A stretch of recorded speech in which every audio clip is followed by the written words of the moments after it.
Madam Helen Clark, Excellencies and distinguished delegates, good morning.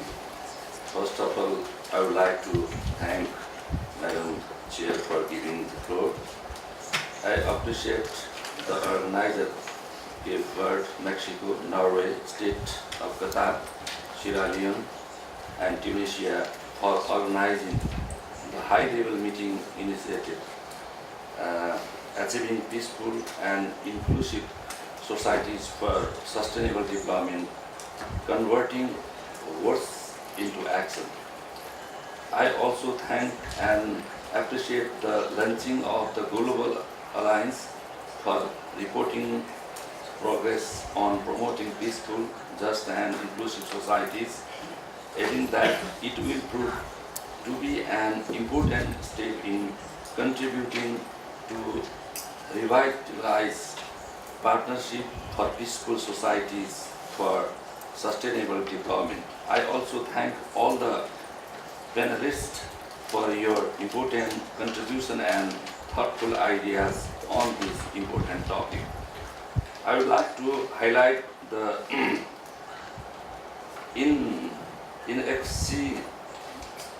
inextricably interrelated relationship between peace and development.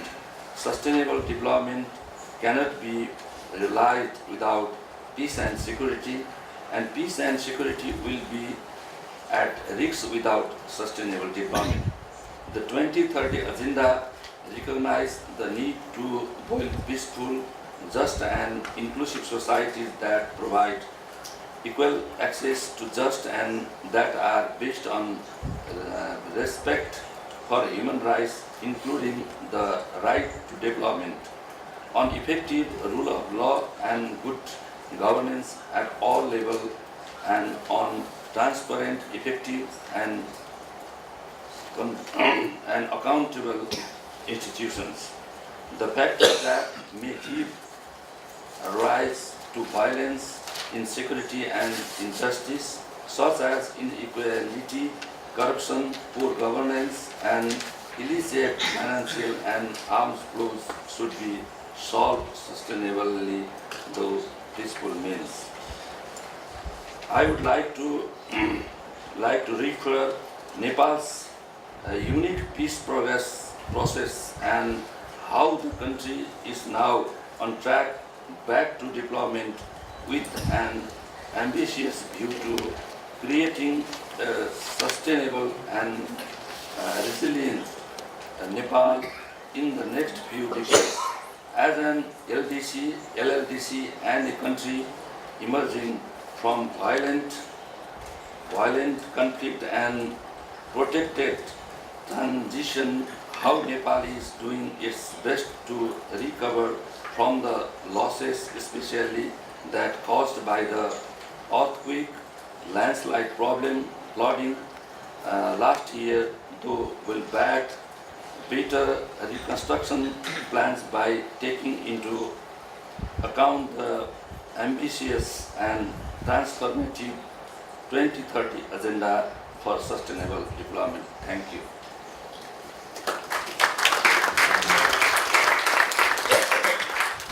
And I would now like to give the floor to the Netherlands. Thank you very much, Chair. Thank you very much for having us in this meeting. I would like to congratulate UNDP and the members of the steering committee for launching this alliance, and we are very, very happy to see this happening today. We are first of all very happy that this is a multi-stakeholder partnership, and the Netherlands has also tried to contribute to this by hosting a workshop in July last year, and we are very happy to see the results and to see the buy-in of so many important stakeholders. The second reason we are very pleased with the launch of the Alliance is that it shows that we have come very, very far in terms of SDG 16. From last year to now, we have seen that despite the difficulty of getting SDG 16 and getting this concept into the 2030 Agenda, it now is felt and seen as part and parcel and something that we cannot do without. The understanding that there is no development without peaceful and inclusive society is not only shared by professionals like many of us in this room, But a recent survey in the Netherlands also showed that among the people, it is considered the most important SDG of the whole agenda. So I think we are on the right track. Now it is important, of course, to turn this commitment into action, and the Alliance can play a very important role for this, in our opinion. Of course, we need to be able to show results on the ground, and His Excellency, the Minister of Qatar, has been very eloquent in mentioning dialogue, justice, reconciliation. But I was very much struck also by his attention for social cohesion. And I think that is very much shared also by my minister, who has, in her response to the Agenda 2030, said that we need to look at inequality, redress inequalities, and SDG 16 for her is a crucial part of addressing SDG 10. This shows again the beauty of this agenda. The Netherlands is happy to do our part, and I would just want to mention two programs that are an example of what we try to do to support countries in this effort. First of all, our minister has initiated a program with Safer World to formulate an SDG 16 plus agenda in the Horn of Africa, to really establish what is it that we try to do, what are the actions and how can they be measured. Secondly, she has recently launched a program called Voice, where she really tries to support the bringing out of the voices of those that are at risk of being left furthest behind. And I think this is very important for SDG 16 as well, because we need to hear those that are at risk of being left behind to make sure that they can participate, that the institutions of the state work for them, and that the processes that we have are participatory. Finally, I think the minister, His Excellency the Minister of Cabo Verde, was very eloquent in saying that this is that we are stronger together, and I think that is very important in this alliance. That it's important for member states to share and to learn from each other. And although we are not part of the alliance now, we'd like to, be part of the sharing and the learning. I'd also like to encourage the UN development system to approach this SDG as a whole of system agenda, and I know that is something that is also close to the mind of Ms. Clark, and we are looking forward to see that whole of system type of response. So finally, again, congratulations to the members of the steering committee. We are really excited to see you bring this part of the agenda to life, and we support you all the way. Thank you.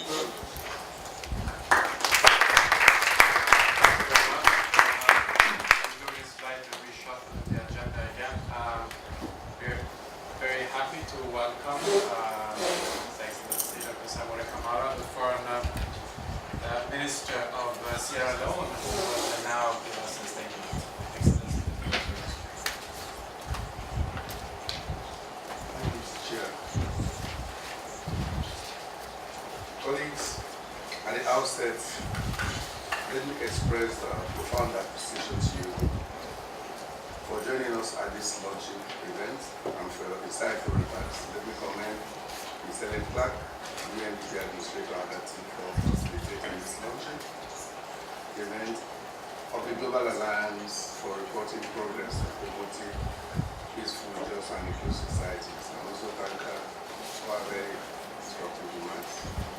Shalom is very pleased to co-sponsor this timely launching event together with Cabo, Verde, Mexico, Norway, Qatar, and Tunisia. In this era of global transformation, we must recognize that peace and development have become even more closely interlinked and mutually reinforcing. Against this backdrop, the focus on peace and human rights could not have been better timed than at the moment when the world is grappling with challenges including poverty, hunger, terrorism, organized crime, drug trafficking, and a lot more. Devastating civil conflicts and wars, especially in our part of the world, continue to ravage, and millions of people continue to be displaced, leading to growing refugee and migration crises. Even though significant strides have been made during the last decades in reducing insurgents and in managing conflicts, countries continue to face complex contexts defined by civil unrest and terrorist activities. Moving forward, we must invest more on peace initiatives and strengthen human rights and good governance institutions, as well as mitigate the conditions fueling discontent and unrest. As we embark upon the implementation of the SDGs, we must be mindful of the indivisibility of the 17 goals and 169 targets, which simply means that success on all of them is required for a truly transformative world that can better the lives and dignity of everybody. The significance of Goal 16 in particular, which underpins the importance and is achieved linkages between peace, security, stability, human rights, and the rule of law as necessary conditions for development cannot be overemphasized. We therefore believe that progress in achieving the SDGs will depend on progress in creating the enabling environment for development initiatives. This underscores the understanding that development is impossible without peace, just as peace is impossible without development, and that sustainable peace and development are impossible without respect for human rights. Sierra Leone has made remarkable progress in promoting high standards of human rights. We have undertaken a comprehensive transformation of our judicial system as a critical means to achieving sustainable development. These ongoing reform measures are aimed at strengthening judicial independence, improving accountability, expedition of trials, and enhancing access to justice for all, which are prerequisites to achieving sustainable development. We are also strengthening mechanisms to end impunity, as well as the promotion and protection of human standards of human rights. Government has been consistent in enhancing the autonomy and increased funding for the Anti-Corruption Commission, the Audit Service, the Human Rights Commission, and other good governance institutions. These ongoing efforts demonstrate our commitment to consolidating peace and moving forward with our development aspirations. We will continue to adopt measures to build on progress made in addressing the root causes of conflict.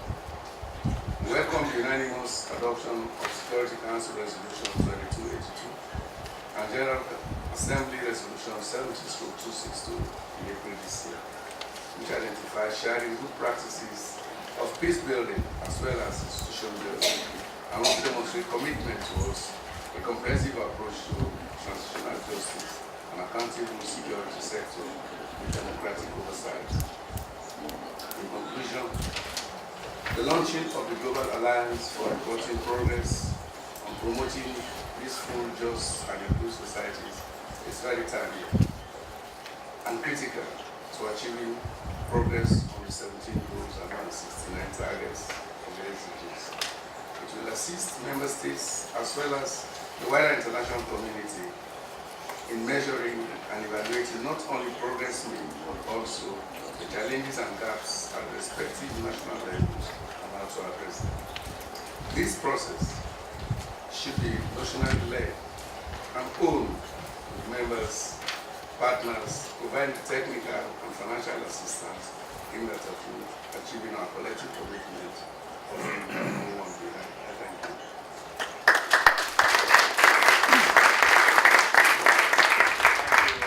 Thank you, Excellency. On the member states list, I have the United Kingdom. Yours. Thank you, Mr. Moderator. As we've just heard, in order to deliver the other goals, we need to deliver Goal 16.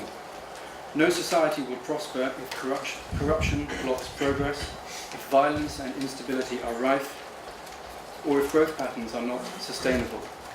Peace and prosperity require effective and accountable institutions that leave no one behind. Everyone should have a voice and access to meaningful jobs, effective services, and genuine justice. But Goal 16 implementation will be challenging, and the focus needs to shift quickly to action. We will need to continue to develop clear measures of success and ensure that open data is widely available for all citizens to monitor progress. The Global Alliance will play a critical role in promoting and coordinating the necessary action and support. and the UK is happy to be part of the alliance and welcomes the launch today. But we need to go further. The consequences of weak governance impact us all, fostering corruption, illicit financial flows, tax evasion, extremism, and organised crime. And none of these respect borders. Goal 16 is an unprecedented opportunity to address global, multidisciplinary and cross-border governance issues that affect both developed and developing countries and require action by us all. To deliver, we also need to think hard about our global governance structures to deliver progress, how we communicate the problems as well as the solutions in a new and compelling way, and how we drive political commitment across the board. It is critical to have a cross-sector discussion on this, particularly with the private sector. Mr. Moderator, the United Kingdom is committed to implementing Goal 16 at home and abroad. We are keen to engage on these issues and welcome broad partnerships to define the next steps. Thank you.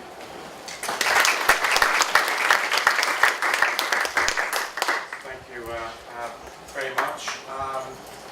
Excellencies, ladies and gentlemen, we're moving into the next segment. Thank you so much for your attention to this opening portion of the program. We've heard a variety of points of view. I will now hand over the baton to Sarah Cliff,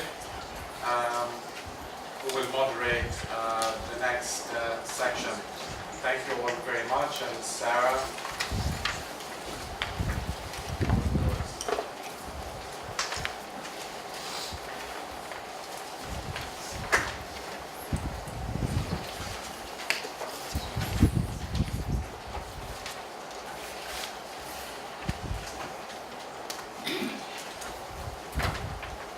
Many thanks. It's a pleasure and an honour to be here. My name is Sarah Cliff. I'm Director of the Centre on International Cooperation. We've worked with many of the Member States here and the UNDP and others on SDG 16 as it was being negotiated, and now looking at the most important task of implementation. We will now have our second session of the event, starting with keynote speaker Mary Robinson and then going on to a panel of commentators. Mary Robinson, of course, needs no introduction, with a long history in human rights and work in some of the areas of the world where the implementation of the peace and justice theme of the agenda is one of the most important challenges. We look forward to your remarks. Thank you very much, Madam Chair and Excellencies. I'm very happy to be here and to speak at this important event today. And firstly, let me congratulate the co-sponsors of the event, Cabo Verde, Mexico, Norway, Sierra Leone, Qatar and Tunisia, and to thank all of the ministers who spoke for the strong emphasis they put on the absolute necessity that was included in the Sustainable Development Goals, Goal 16. It was very clear from the statements, and I agree with the points made. I also welcome the launch of the Global Alliance for reporting progress on promoting peaceful, just and inclusive societies.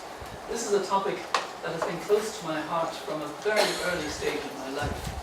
I think I can explain it from the fact that growing up in the west of Ireland, I was wedged between four brothers, two older than me and two younger than me. So needless to say, I had to be interested in human rights and gender equality. My elbows, but the issue of justice is at the heart of my concerns, and I'm very happy to be here, as I said. As has already been mentioned, in 2015, world leaders adopted two ambitious frameworks to set the world on course for a safer and more prosperous future for all. The 2030 Agenda for Sustainable Development and the Paris Agreement on Climate Change, in conjunction with the Addis Ababa Action Agenda on Financial Development, Advancing for Development, gave the global community our best opportunity yet to avoid catastrophic climate change, to end poverty, and to enable all people to live lives of dignity underpinned by human rights. Both these frameworks commit to promoting justice and human rights.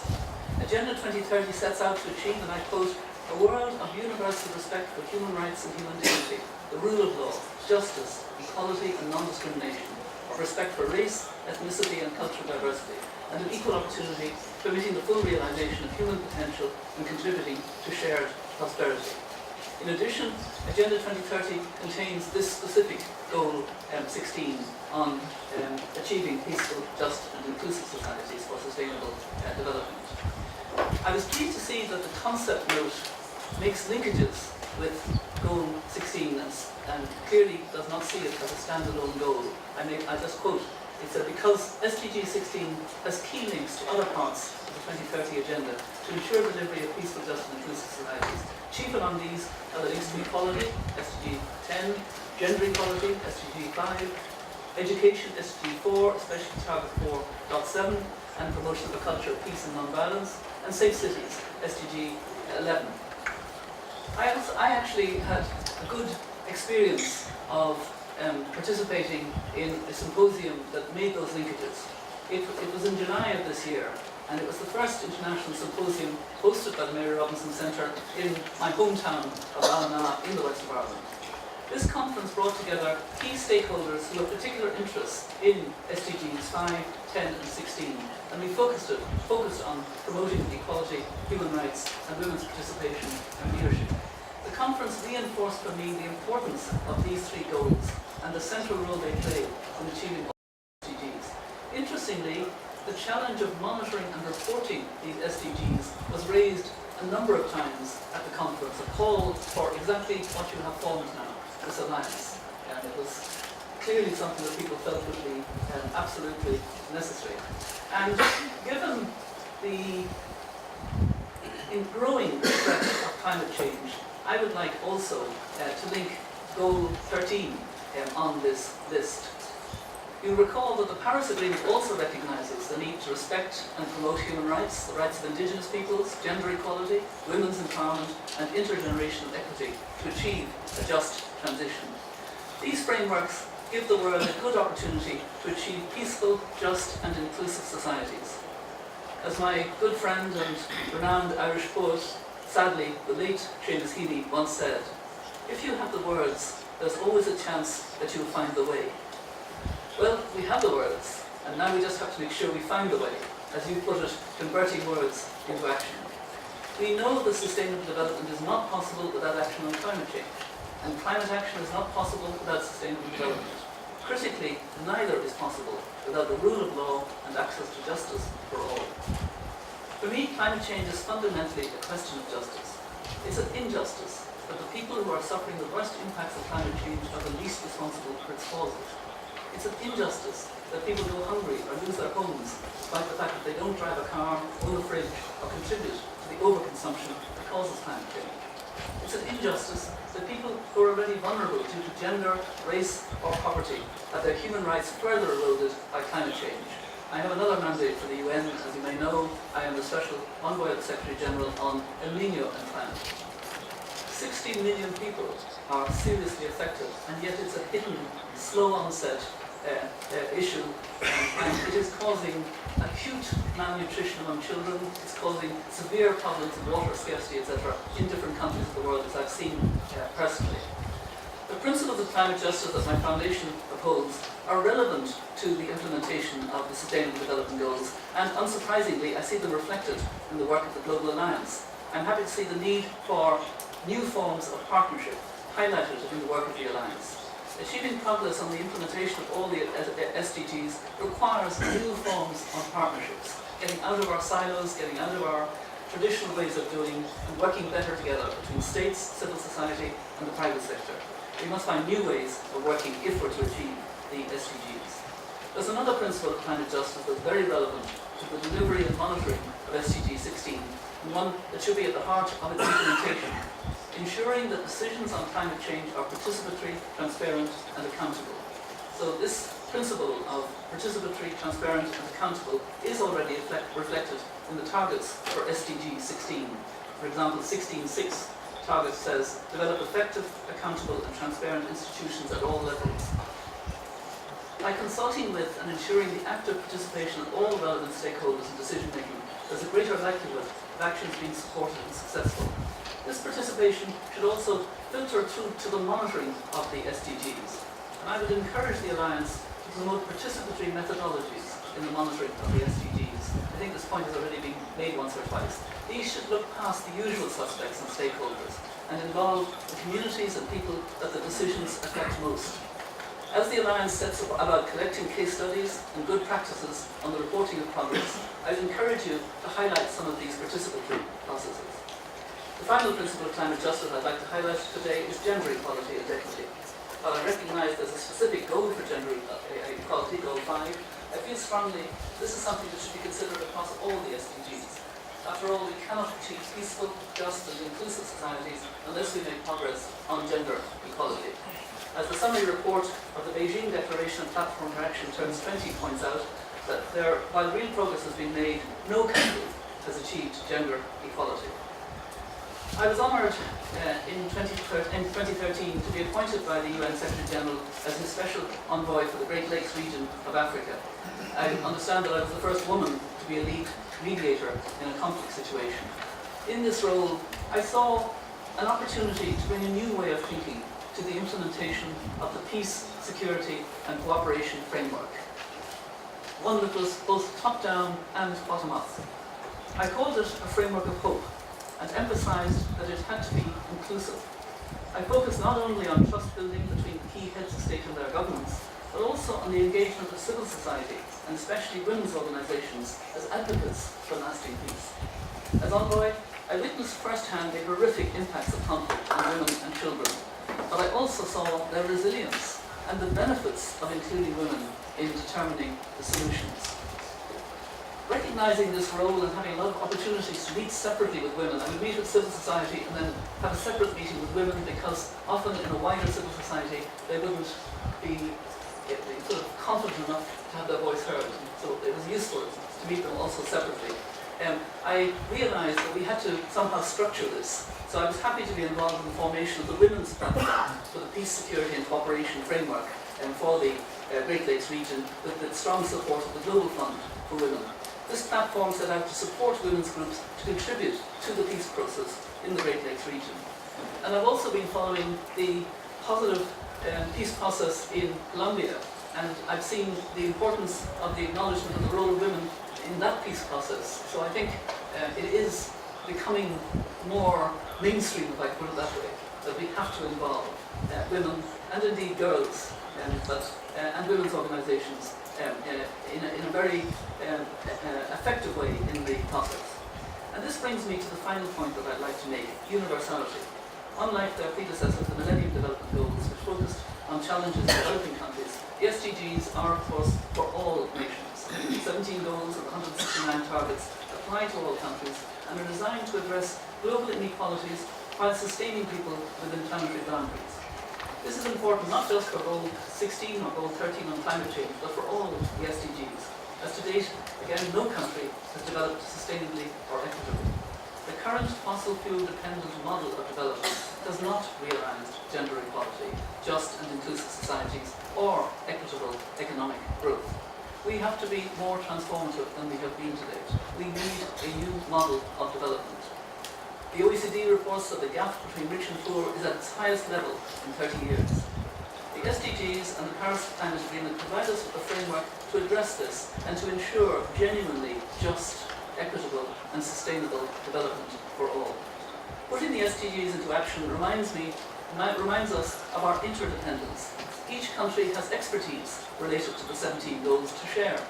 Just as each country needs the actions of others to achieve the goals, we need to find those broad alliances that are part of your alliance on SDG 16.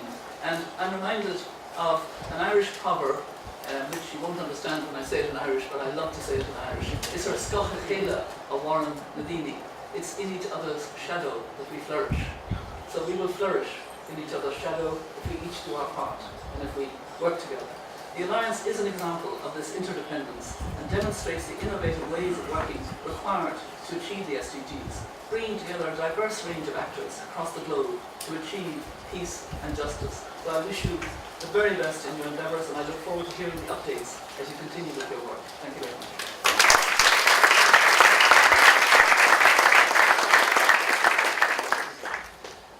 Thank you very much, Tom Robinson, also for highlighting how fundamental justice is to a sense of welfare in every country around the world, and reminding us that this is a universal goal. So whether it's the fact that every family knows that every child grows up having strong feelings about justice, to the Middle East and the conflicts in the Middle East, the challenges in Africa, or even what we've seen in the debate around the Brexit vote or the campaign for the election in this country, those feelings of injustice and being left out are very fundamental to the challenges today. You also raised some very practical points about reporting and the importance of this alliance's role on reporting, using participatory methodologies and linkages across the agenda.